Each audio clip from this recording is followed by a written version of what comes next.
Всем привет! Добро пожаловать ко мне на канал. Наливайте себе чай, кофе. Мы сначала поболтаем. Хочу вам рассказать, мне кажется, удивительные вещи. Удивительные. Те, кому интересно про парфюмерию, переходите сразу по тайм-кодам. Так, чуть-чуть чая глотну. Так, давайте приступим.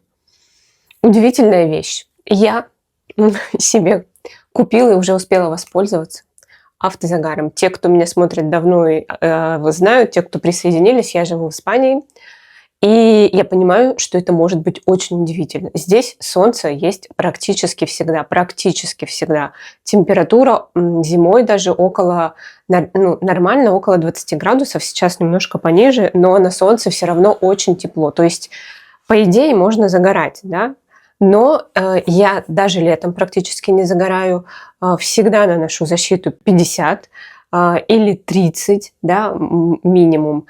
Я считаю, я это знаю, что солнце, оно может быть не только вредным, да, там фотостарение и так далее, оно может даже быть опасным. Но загар все равно хочется, потому что у меня, например, есть круги под глазами, и когда кожа загорелая, их не видно. А когда нет, у меня сосуды расположены близко, и поэтому их просто видно, поэтому создается эффект, как будто у меня круги под глазами.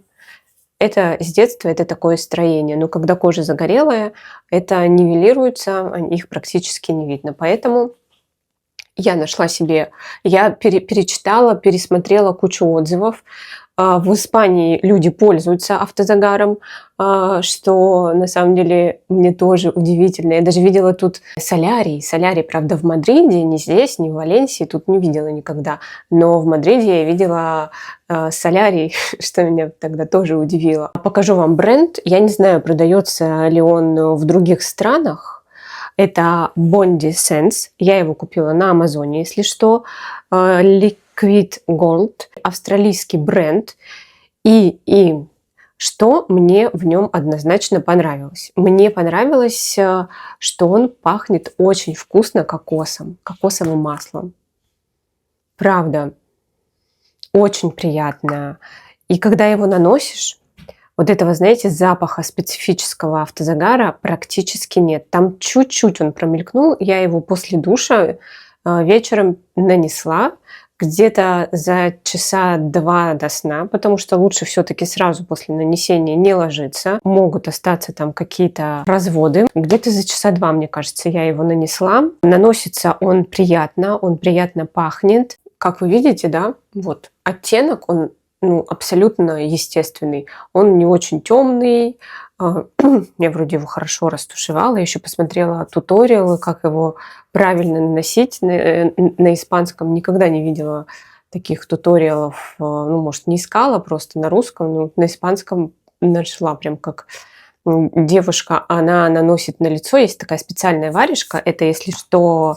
Сейчас вам чуть-чуть выдавлю, покажу. Так, видно, там нет. Это вот такой вот... Ой, господи, фокусируйся ты. Выглядит как какая-то какашка. Это такой мусс, знаете, как для волос такой.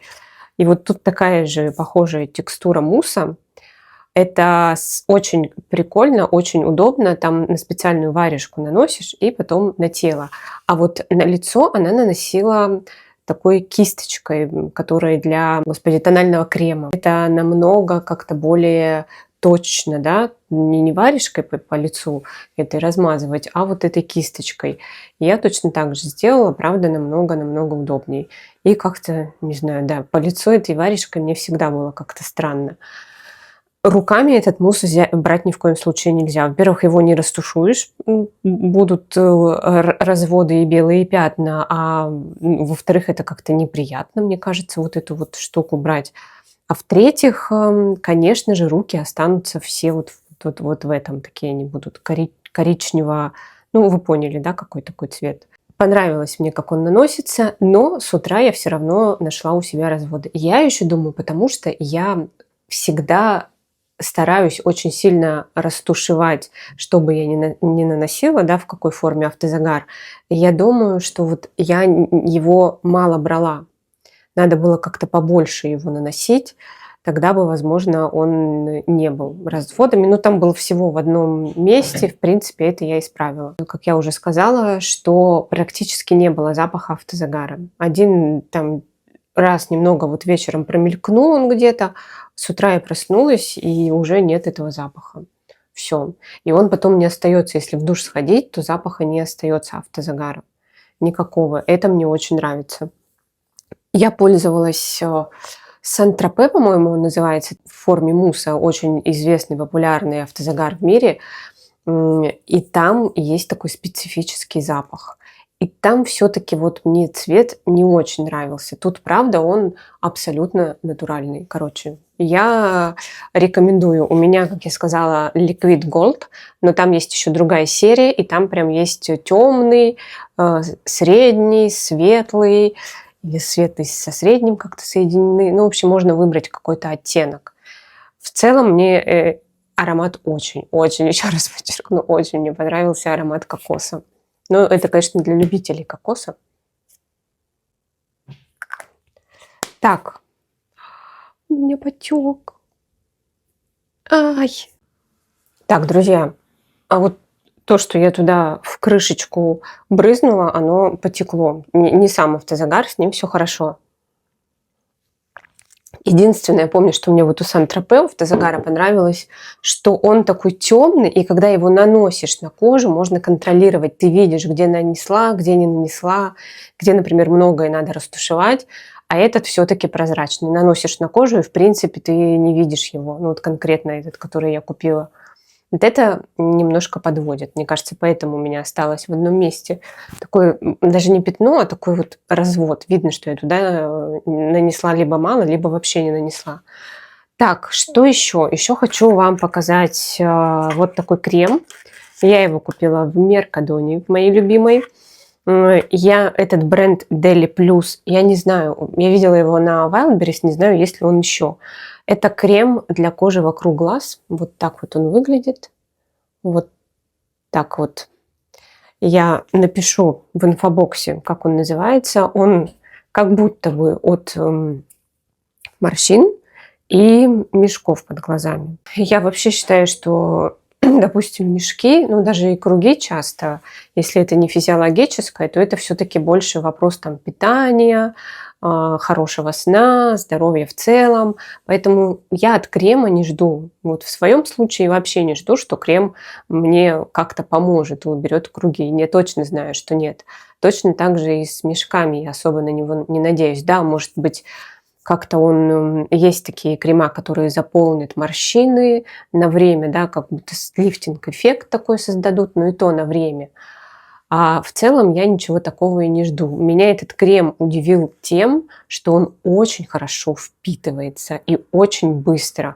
У меня проблема, что часто крем вот лежит вокруг... Либо он недостаточно питательный, либо он лежит вот каким-то слоем вот вокруг глаза и не впитывается. И это прям, ну, естественно, это прям бесит.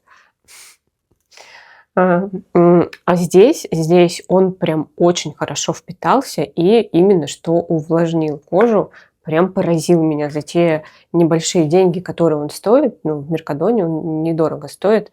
Я видела, что на Wildberries они перепродают этот бренд дороже. Вот, понравилось мне. Все, друзья, давайте перейдем к парфюмам. Я хочу вам рассказать про ароматы Guerlain, которые я потестила. Я не знаю почему, я долго ходила мимо этой линейки. Это очень-очень классические ароматы от дома Guerlain, которые перевыпустили вот в этих вот флаконах-плечиках. Может, вы их знаете, но я как-то вот всегда как-то на бегу, почему-то, не знаю, не особо к ним подходила, хотя я фанат этого дома Guerlain. Возможно, потому что у меня уже столько ароматов от Guerlain, что я как-то сама себя останавливаю. Ладно, давайте начну с того, который мне очень понравился. Это L'Heure Bloom. Надеюсь, я как-то хотя бы приближенно произнесла правильно это название на французском. Оно очень сложное. Обязательно буду писать название тут, конечно же. Это аромат просто для меня какая-то облегченная, такая современная версия носибельной Красной Москвы. Красная Москва, я ее обожаю, но он такой густой, он такой шлейфовый, он довольно тяжелый, несмотря на то, что там нет пульверизатора, наносишь обычно, как мы говорим, намазом, но все равно он все равно такой. Я не знаю, сколько его наносить, чтобы он был потише. Тут тоже чувствуется гвоздика, тут чувствуются специи, но нет вот этой вот у Красной Москвы есть такая нота верхняя, такая прям вот выдает этот аромат за нишу сразу же, потому что это как какая-то, я не знаю, кто-то даже говорил, я слышала покрышки про эту ноту. Я бы скорее сказала, что это такая кожаная тяжелая нота. Вот так вот он стартует. Там кориандр есть, может быть, поэтому. Здесь тоже какая-то специевость есть, но более легкая. Гвоздика тут есть. Цветы, немножко такая свежая, зеленая, чуть-чуть зеленая пудровая фиалка. Ирис, пудровый же. И в базе бобы тонка. Очень красиво, очень носибельно и красивый флакон. Я теперь прям...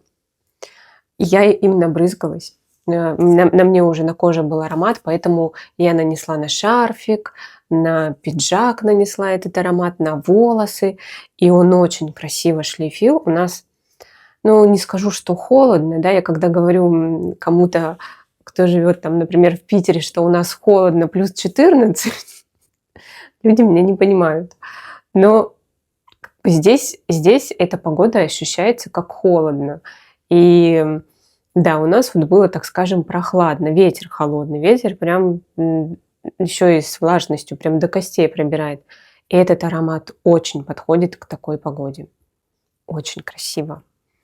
Но чувствуется, сразу скажу, чувствуется, что это старая школа. Но при этом аромат легкий, легче, чем та же Красная Москва.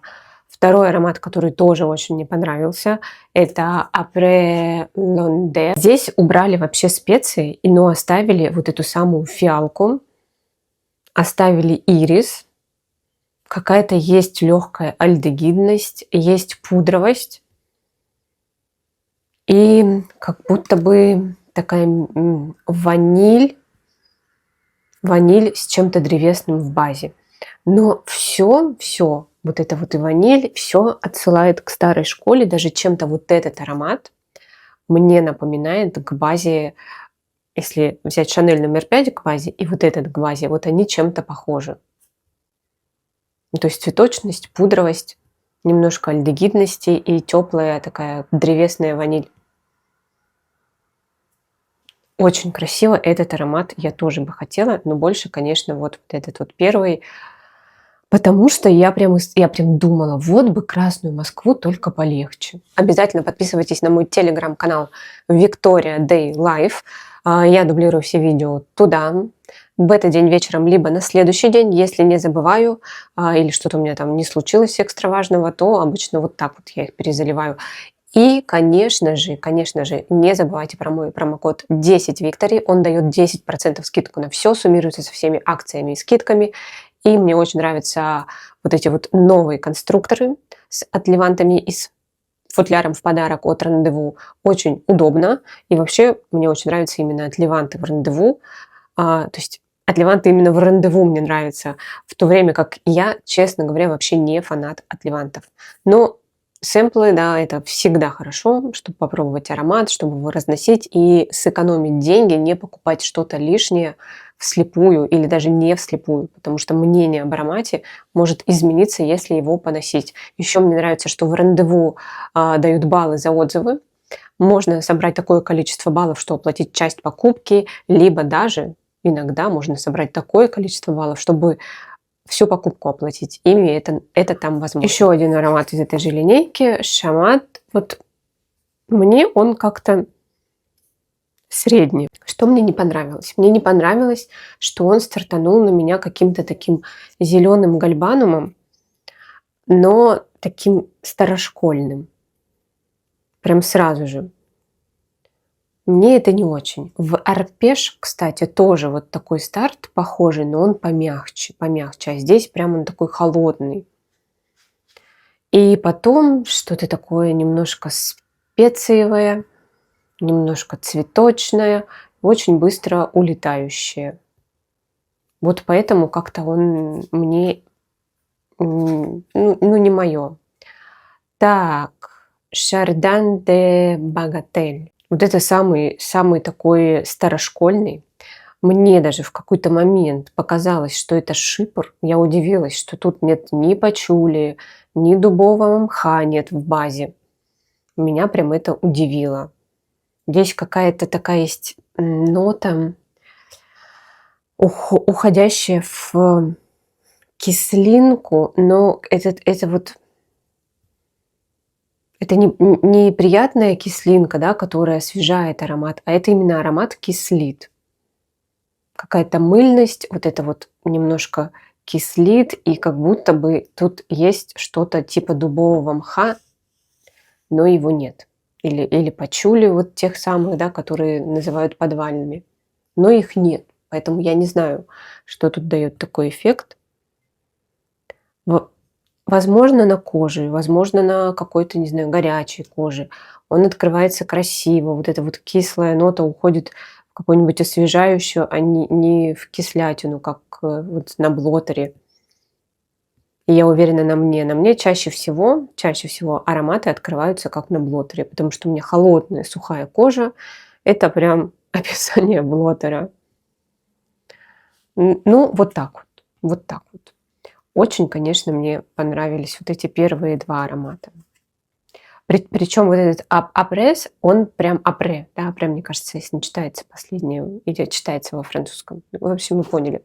Мне кажется, что вот я, кстати, да, если что, я прям пыталась выучить эти названия. Я смотрела транскрипцию, слушала, друзья мои, французское произношение, вот эти вот французские соединения букв в звуки, которых нет в русском. Это очень сложно, да.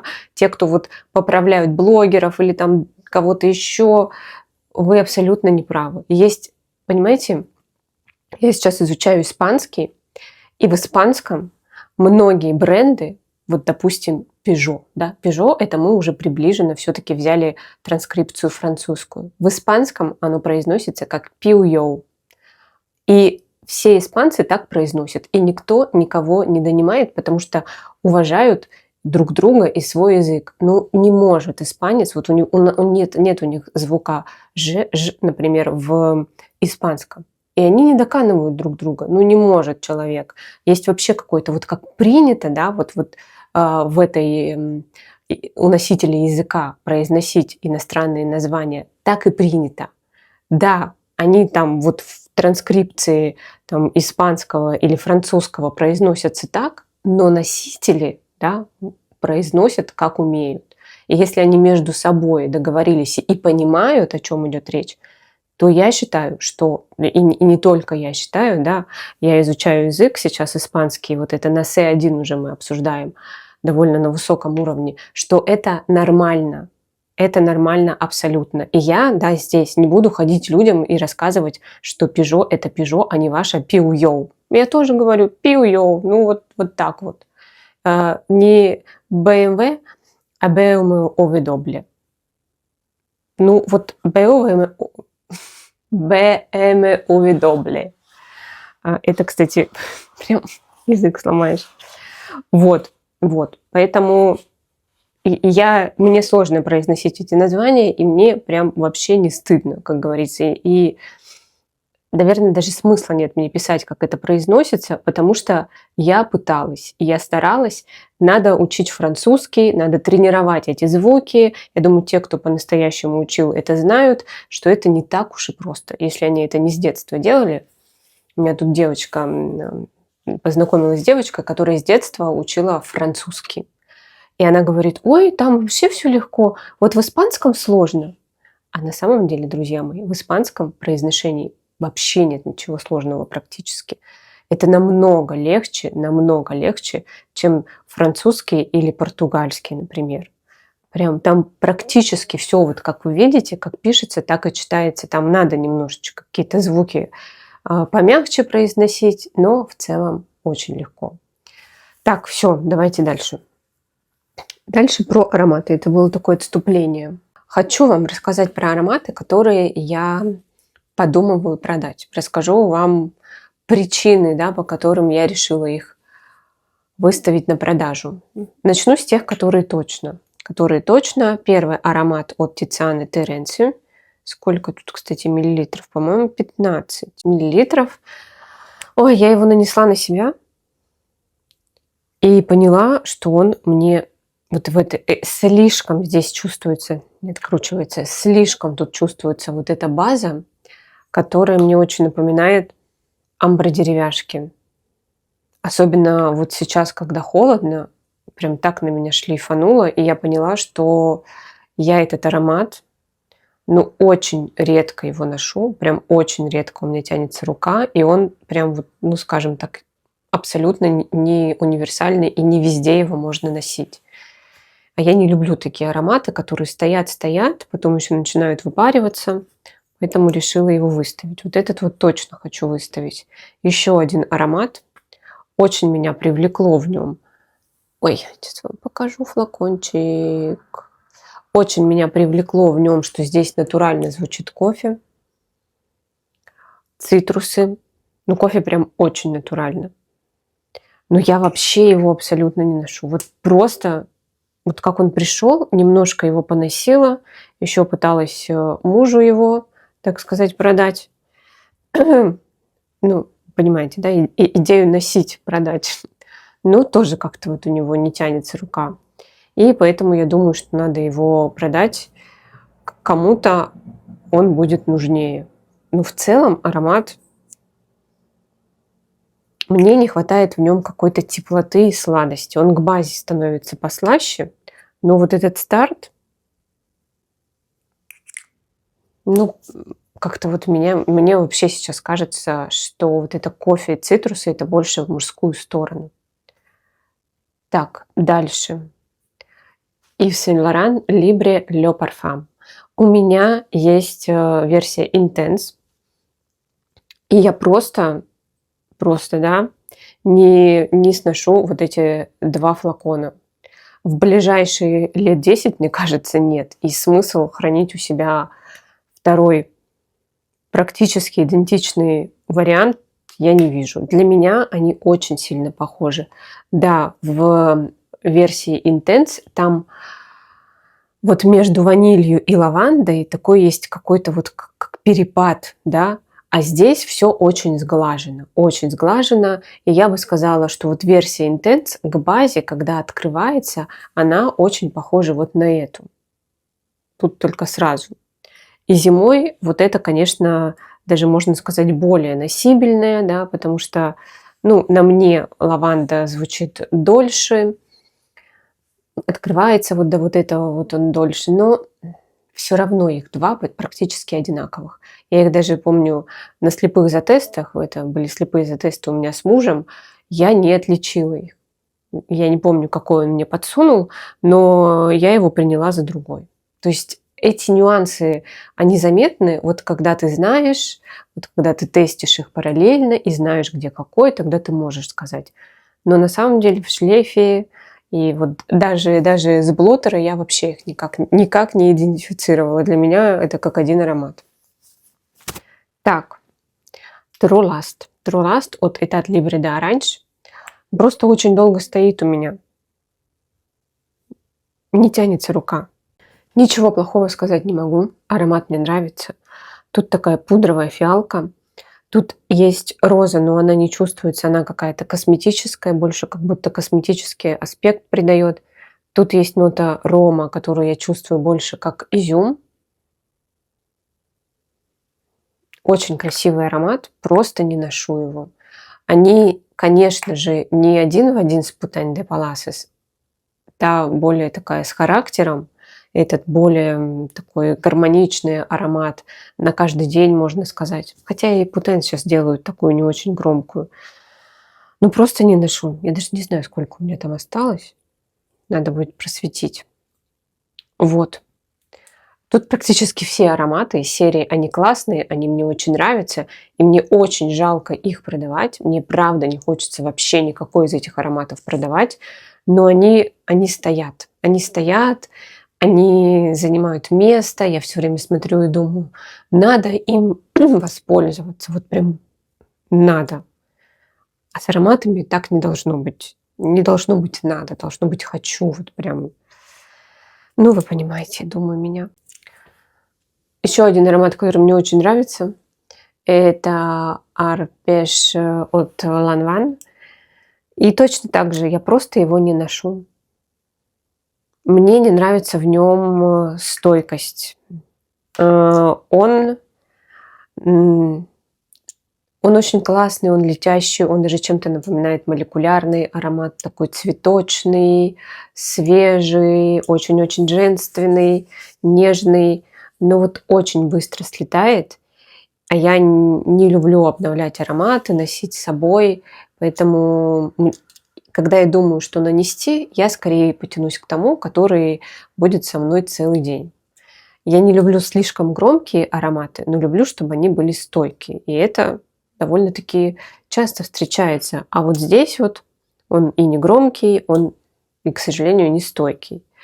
Говорят, что старые версии этого аромата были более стойкие, но я не знаю. Я с ним познакомилась уже вот в таком варианте. Так, и еще один аромат. Это я не знаю. Вот с этими двумя, я не знаю, может, я еще и не выставлю. Я не могу пока решиться. Если с этим еще ладно, у меня есть второй практически такой же, но вот этот, это Chanel номер 5 версия Le. Он мне очень нравится, но я очень редко им пользуюсь. Очень редко. Это универсальный аромат. Это такие приятные современные альдегиды, которые придают этому аромату как будто, знаете, вода с лимоном или какой-то коктейль с лимоном со льдом. Вот альдегиды здесь это тот лед, тот самый лед. Есть немножечко такой косметической опять розы, которой никто не идентифицирует ее именно как розу. Тут больше вот она придает такая, как от дорогой косметики отдушка бывает вот такая. Ой, база тут больше, она уходит в такую сладость. И для меня это немножко как аллюр от Chanel, но на минималках, именно к базе. И еще есть такая нота, напоминающая лилию, да, с такой горчинкой. Очень красиво, очень универсально. Не звучит, как из бабкиного сундука.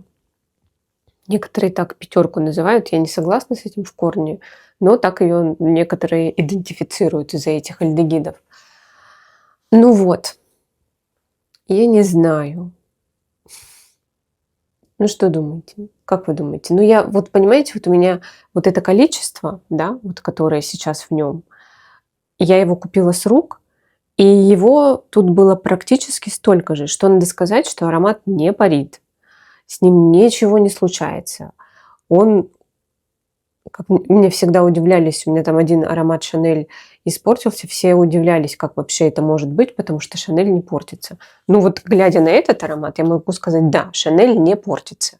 Тот, который у меня испортился, это я прям постаралась. Я его где только не хранила, сколько раз не перевозила куда, и там вот столько осталось. И вот когда аромата мало, вот тогда большая опасность, что он начнет парить и испортиться. Но надо заметить, что тот аромат вообще не парит, несмотря вот на вот такое количество. Ну, просто вот он уже верхние ноты там абсолютно слетели, и он странно уже воспринимается. Хотя я все равно его не выкидываю. Это, если что, Allure Sensuelle. Ну, не знаю. Рассказала вам, и теперь прям очень-очень жалко с ним расставаться. Не знаю, короче. Наверное, выставлю его на продажу, но не намного дешевле. Дешевле, потому что тут не целый флакон, потому что у меня нет от него коробки, но, так сказать, выставлю дорого. Вот что я подумала. А я так иногда делаю, когда мне что-то жалко продать, или я сомневаюсь, я выставляю, думаю, ну вот если за эту цену уйдет, то значит и ладно. Если не уйдет, то ничего страшного. я прям вообще ни капельки не расстроюсь и снижаться не буду. Я так выставила свой пуховик на Vinted, потому что здесь я его, правда, уже 4 года не ношу, он у меня просто висит. Но я все время думаю, а если я куда-то соберусь поехать, где мне понадобится пуховик? А пуховик у меня не дешевый, это Max Co. Это часть корпорации Max Mara. И как бы я выставила его, ну, для нового достаточно дешево, всего за 90 евро. Но мне все время приходит предложение продать его дешевле, и я не соглашаюсь, потому что на самом деле я бы уже и скинула с него, и как у меня многие просят, да, почти одинаковые все время запросы, я понимаю, скорее всего, это его рыночная цена 60 евро. Но я не снижаюсь, потому что я не уверена, что он мне реально не понадобится больше. А он, несмотря на то, что ему уже, не знаю, ну лет 8, наверное, то он просто как новенький. Он еще двусторонний, и он вот просто как новенький. И ну, он выглядит как пуховик. Пуховик и пуховик такой классический. Он не супер модный, но и не какой-то, не выглядит какой-то супер старье, вышедшее из моды, потому что он больше вот в сторону такой, скажем так, классики. Вот, поэтому я не снижаюсь и не расстраиваюсь, что он не продается. Ну, как-то спокойно, что я вроде не ношу, вроде он на продаже, ну, что я сделаю? Такая вот у меня игра с самой собой, игра разума. Ну, и муж меня иногда спрашивает, когда ты освободишь уже место. Я говорю, ну, а что я сделаю? Ну, стоит. Да. Не обязательно подписывайтесь на этот канал, обязательно ставьте палец вверх, если вам понравилось видео. Если не понравилось, вы даже можете поставить палец вниз. YouTube тоже это учитывает для продвижения моего канала. Ну, так я пойму, да, и, может быть, пойму, что надо делать мои видео еще лучше. И, конечно же, я жду вас в комментариях. Пишите обязательно, я отвечаю всем практически всегда. Я даже отвечаю хейтерам. Ну, хейтерам я отвечаю не всегда. Отвечаю только если, ну, мне кажется, что беседа может быть интересной или забавной для меня. Тогда я отвечаю хейтерам.